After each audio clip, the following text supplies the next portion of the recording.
Nous voici dans l'archipel de Blackfleet, un jeu de pirates dans lequel nous allons voyager dans ce petit archipel qui se présente devant vos yeux. Un bel archipel très coloré, très flashy, dans lequel nous allons jouer deux bateaux chacun. Un galion qui nous permettra de transporter les marchandises et un bateau pirate qui permettra de pirater les galions des autres joueurs.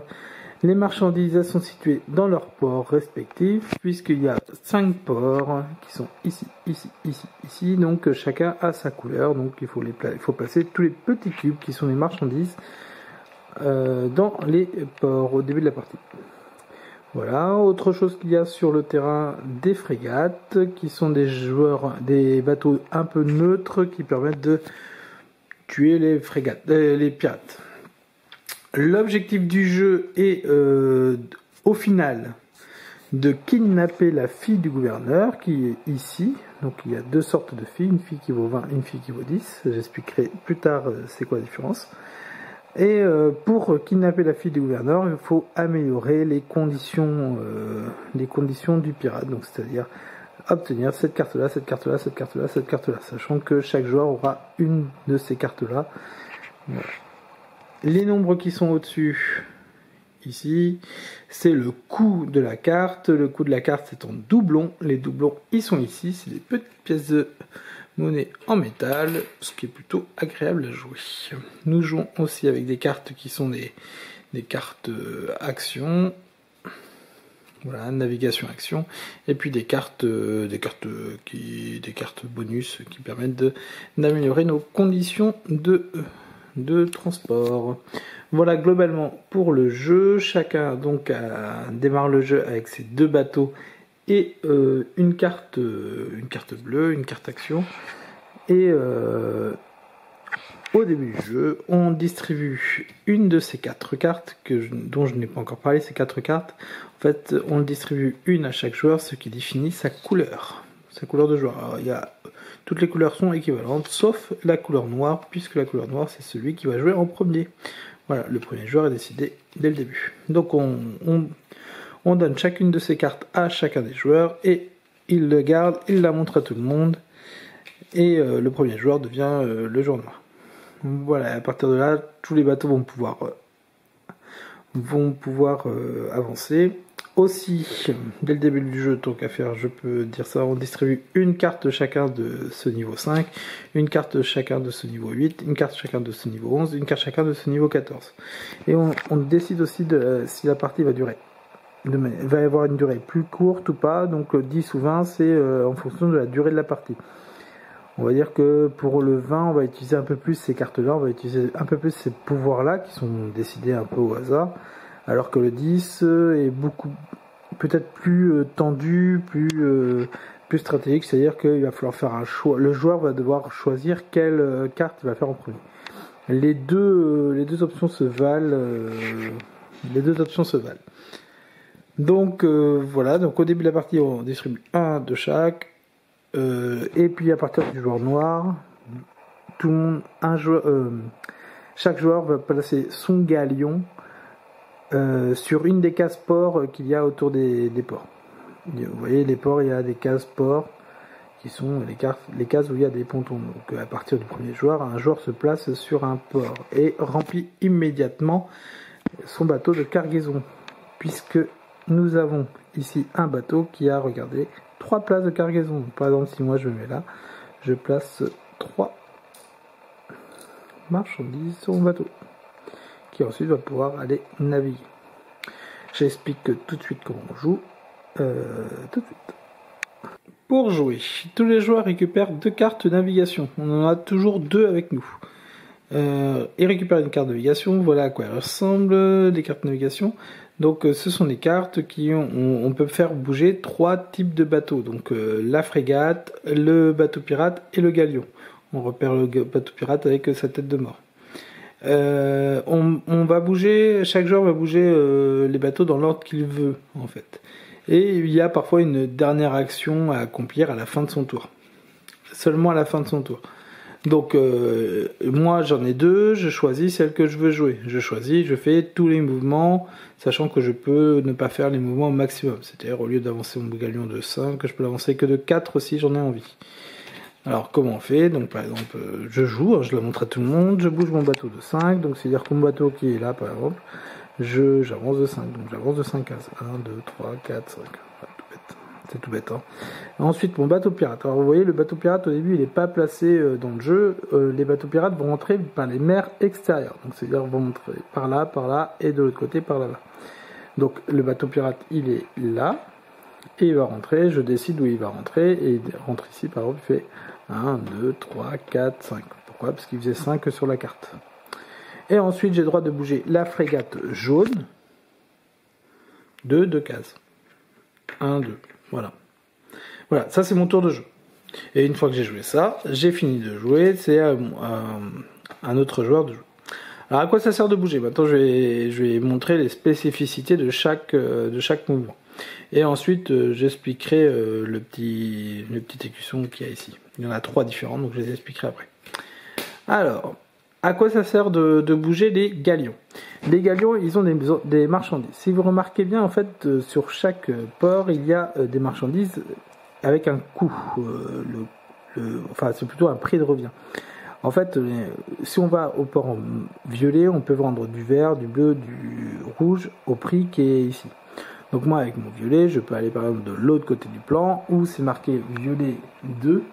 Et si mon bateau, mon galion arrive dans mon tour ici, je peux vendre chacune de mes marchandises. Là c'était marqué 2, donc 2 fois le nombre de marchandises que je vais ramener, donc 3. Donc 2 fois 3, 6. Je vends les marchandises, je gagne 6 doublons, je vends les marchandises. Hop, elles reviennent au port. Ouais, là j'ai fait un mouvement de caméra pas très agréable, j'imagine.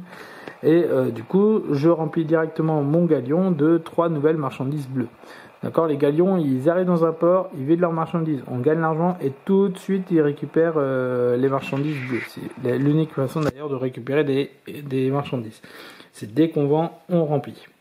Donc voilà, donc il y a certaines zones où mes marchandises violettes auraient valu 3 doublons par marchandise. C'est à moi de choisir où je vais. Voilà pour le principe du galion. Donc le galion circule dans la mer en espérant ne pas se faire piéger par des pirates. Pourquoi? Parce que les pirates, le but du jeu du pirate, c'est par exemple, allez, on va faire un exemple. Là, s'il y a un bateau marron qui a des marchandises bleues, mon bateau pirate peut aller là, par exemple, une action, et un mouvement plutôt, et pour une action peut piller le galion marron et récupérer un petit cube qu'il place juste derrière. Voilà. Donc ça compte comme une action gratuite, sachant que ça compte pas du coup dans les mouvements. C'est-à-dire que là j'ai fait un mouvement, je peux piller et après faire 1, 2, 3, 4. Sauf que chaque bateau a le droit de faire qu'une seule action par tour. Chaque bateau, hein, pas chaque joueur. Le joueur du coup, vu qu'il peut déplacer 3 bateaux, le joueur peut faire 3 actions.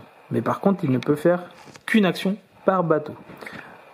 Tout à l'heure, vendre ses ressources, ça équivalait à une action. Ici, pour mon pirate, piller un bateau, ça équivaut à une action. Alors, avant de passer à la deuxième action possible du pirate, puisqu'il y en a une deuxième action, plusieurs choses que je dois dire par rapport au pillage. Si je pille encore un trésor, je le pille, ça donne la même chose. Et si je pille le 3e trésor, du coup mon galion là, le galion marron, il est vide et il coule. Dans ce cas-là, le galion marron revient dans le jeu des joueurs qui est là, et à son tour, le joueur marron pourra placer son galion dans une des zones où il veut et remplir immédiatement son galion. Aussi, à chaque fois qu'un pirate attaque un galion, il gagne 2 doublons d'or. Directement, il attaque, il gagne 2 doublons d'or, qu'il récupère une marchandise ou qu'il coule le bateau. De toute façon, s'il coule le bateau, il récupère aussi la marchandise. Un pirate a le droit... je sais plus. le pirate n'a pas le droit de piller un bateau s'il est déjà rempli. S'il a déjà une marchandise, le pirate ne peut pas piller un bateau. De plus, un pirate ne peut pas piller son propre bateau. D'accord ? On ne peut pas avoir un geste suicidaire de piller son propre bateau pour gagner 2 doublons. Ça marche pas. Autre action possible du pirate, en plus de piller, le pirate il va enterrer son trésor, parce qu'il va pas aller dans les ports pour vendre du trésor volé. Il va l'enterrer. Si vous regardez bien, vous avez des plages où il y a des numéros dessus. Des numéros, en fait, c'est le prix de revient d'un trésor quand on l'enterre. Si le pirate vient ici, pour une action, il peut enterrer son trésor et gagner tout de suite 4 doublons. Le trésor est remis dans la réserve et lui il gagne 2 doublons, il est à nouveau vide, donc il va pouvoir au tour d'après attaquer un pirate. La règle importante, c'est vraiment qu'on ne peut pas faire 2 actions dans le même tour. C'est-à-dire que là, je pouvais pas, j'insiste, je ne pouvais pas venir ici, prendre le trésor et tout de suite bouger pour enterrer le trésor. Ce qu'il peut faire, c'est il peut venir ici, prendre le trésor, piller le bateau et se déplacer pour le prochain tour, être ici pour enterrer le trésor. Ça, il peut le faire. Il se peut qu'un navire se fasse attaquer directement dans le port. Ça, c'est possible. Le port ne protège pas du navire. Comme le dit la règle, l'océan est dangereux. Donc, un pirate qui vient attaquer un navire ici et qu'il vole le navire, à son tour de jeu, le navire, le galion, quand il repart, il ne recharge pas du tout sa cargaison. Non. Il repart avec la cargaison à moitié vide. La recharge de la cargaison ne se fait que lorsque l'on vend ou lorsque le bateau est coulé. Donc c'est-à-dire que là, le navire part avec deux trésors. Bien sûr, on ne peut pas avoir 2 trésors différents, deux marchandises différentes du coup dans le même bateau. Voilà pour les petits détails. Passons au 3e type de bateau, la frégate. La frégate. Alors au début de la partie, la frégate est placée ici, sur les couleurs de frégate. Donc il y a une couleur violette et une couleur jaune, et chaque joueur va pouvoir à chaque tour jouer une frégate. Donc là par exemple, je joue la frégate jaune. L'autre carte, c'est je joue la frégate violette. Quand je joue la frégate, je la bouge, donc du nombre de cases au maximum qui est écrit sur la carte. Et la frégate peut permettre en fait d'aller attaquer les pirates. Donc là, je reprends mon pirate de tout à l'heure, qui est ici. Et si par exemple je bouge la frégate violette fait 1 par exemple, et peut attaquer le bateau pirate. Alors là, c'est très simple. Hein. Le bateau pirate, la frégate, l'attaque direct, et le pirate est coulé et retourne à l'équipe adverse. La frégate, dès qu'elle coule un bateau pirate, gagne 2 doublons. Que le bateau pirate soit rempli ou vide, c'est la même chose, hein, c'est toujours 2 doublons. Par contre, il est bien sûr interdit que la frégate tue votre propre bateau pirate. Si jamais vous avez envie de gagner 2 doublons gratuitement, ça c'est interdit. Voilà pour la frégate, et la frégate continue à naviguer, donc là c'est juste le placement au début. Hein. Après, la frégate peut faire tout ce qu'elle veut. Une fois que le pirate est mort, le prochain tour, il devra recommencer par la mer lointaine. Donc il recommence là où il veut par contre. Hein. C'est le moment donc un pirate peut être mort ici et redémarrer de l'autre côté. Au choix du joueur. Rappelez-vous que l'on a le droit de faire qu'une seule action par tour. Donc si ma frégate attaque le bateau pirate gris, elle ne pourra pas attaquer un autre bateau pirate. C'est une action par tour, même pour la frégate. Une action par tour par bateau. Enfin, une action par bateau par tour. Donc voilà pour la frégate. La frégate n'est pas utile pour tuer les galions. D'accord, la frégate ne touche pas aux galions. Par contre, la frégate peut empêcher les galions de passer. Pourquoi ? Parce qu'un galion ne peut pas traverser les autres bateaux. Donc il peut y avoir des blocages en fait de ce type-là. Et les pirates non plus, hein, ils ne peuvent pas. Personne ne peut traverser le bateau d'un autre. Donc là par exemple, si je dois faire 4, je ne peux pas faire 1, 2, 3, 4. Ça, j'ai pas le droit. Je dois faire 1, 2, 3, 4. Donc je perds un peu de temps parce que je ne pouvais pas passer par ce passage. La seule autorisation, c'est on peut traverser un bateau ami. Par exemple, si mon bateau pirate est là, je peux traverser mon bateau ami. 1, 2, 3, 4. Par contre, je ne peux pas m'arrêter sur la même case. Une frégate est considérée amie si on joue une carte de ce type-là. Par exemple, là, la frégate jaune est mon ami, parce que je joue la frégate jaune. La violette, par contre, n'est pas mon ami. Voilà, ce sont des détails du jeu, ça n'arrive pas souvent, mais ce sont des petits détails. Voilà pour les frégates. Une fois qu'on a terminé de jouer des 3 bateaux, donc dans l'ordre que l'on veut, on peut gagner des petites choses ou perdre des petites choses. Alors ces petites choses, c'est le pouvoir qui est ici. On peut en gagner un, on peut parfois gagner 2. Voilà, il y en a des deux. Donc on gagne une carte action ou on gagne 2 cartes action. Il y a aussi des cartes. Ah, j'ai oublié de les prendre. Voilà, des cartes comme ça. Où là, on doit défausser une de ces cartes actions. Alors sachant que les cartes actions, on les joue quand on veut, au moment qu'on veut, au nombre que l'on veut. C'est des cartes qui ont des rôles, donc je vais pas tous les expliquer, il faut juste lire. C'est assez simple et c'est assez bien expliqué. Donc on joue la carte action quand on veut. Donc on peut jouer toutes les cartes actions que l'on veut au moment que l'on veut. Donc parfois on n'a pas du tout à défausser. On a le droit d'avoir en main que 3 cartes actions. On ne peut pas en avoir plus. Donc si vous en piochez une 4e, par exemple là vous en piochez une 4e, vous devez en défausser une. Alors autant la jouer avant, bien évidemment.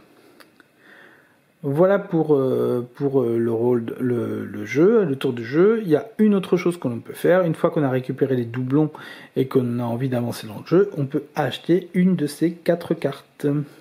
Alors ces 4 cartes ont un recto, parce que là c'est plutôt le verso, un recto qui a... en fait c'est un pouvoir spécial.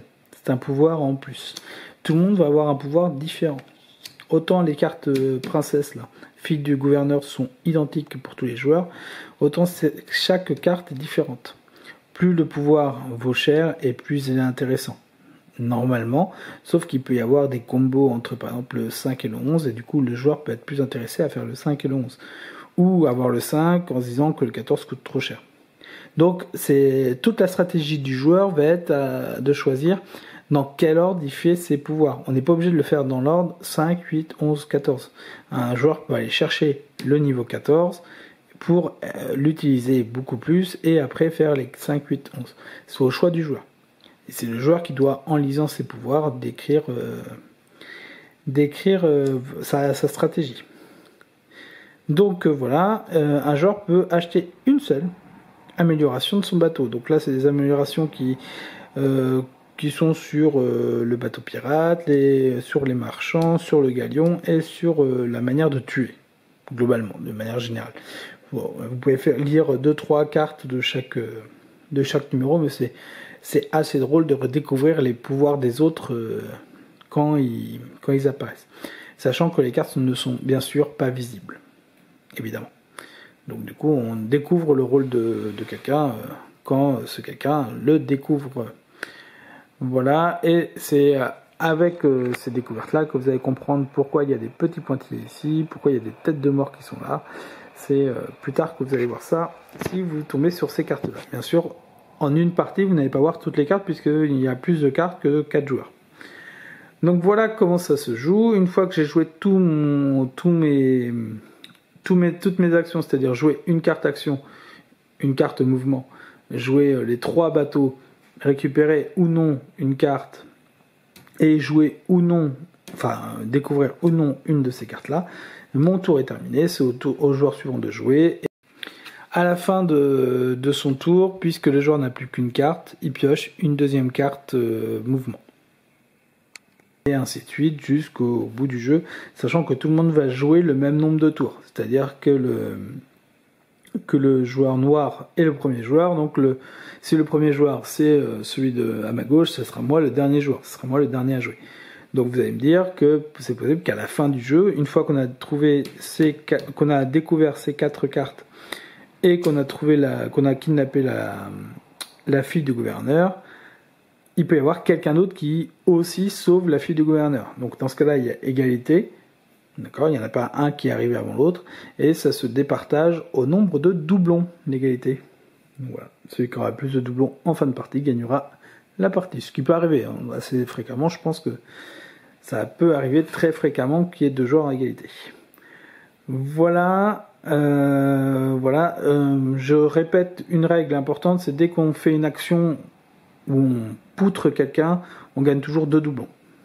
Voilà, c'est le pirate quand il tue un galion, c'est 2 doublons. Un une frégate qui tue le pirate, c'est 2 doublons. Sachant que toutes les règles que je viens d'énoncer, toutes les règles peuvent être, et c'est bien écrit sur la règle, sur la règle du jeu, toutes les règles peuvent être modifiées par les cartes actions, qui deviennent le pouvoir supérieur aux règles. Voilà, c'est un jeu assez simple, je pense avoir tout expliqué. Il n'y a plus qu'à jouer maintenant. Donc voilà, ça dure jusqu'à la fin de la partie et c'est plutôt sympa.